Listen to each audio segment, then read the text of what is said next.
Sok tekintetben megváltozott a világ.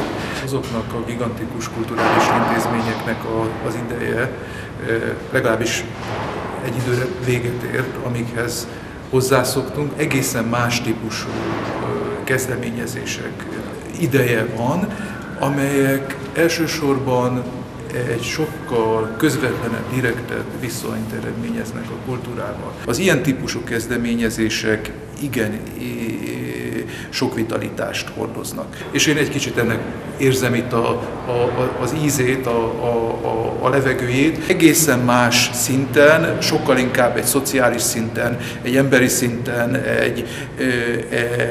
egy környezeti szinten indulnak el az újabb törekvések. Tehát azzal, hogy pillanatnyilag az európai kultúrában érzékelhetően egy nagyon nagy elidegenedés van a kultúra és a tömegek között, annak minden bizonnyal az is oka, hogy a kultúra és a tömegek viszonya megváltozott azzal, hogy az intézmények közéjük álltak. Hogyha ezt az intézményi falat egy kicsit sikerül ezen rést ütni, akkor a viszony is megváltozik, és azt gondolom, hogy ez biztos, hogy jót fog tenni az egész európai kultúrának.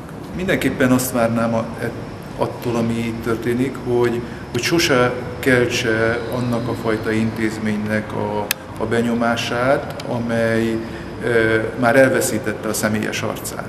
Én szeretnék itt emberekhez, arcokhoz, műhelyekhez kötődni, visszajönni. A történetek azért fontosak, mert minden történelem történetekből épül föl, és azt hiszem, hogy ahhoz, hogy legyen történelmünk, ahhoz történetekre van szükségünk, igazi és direkt történetekre.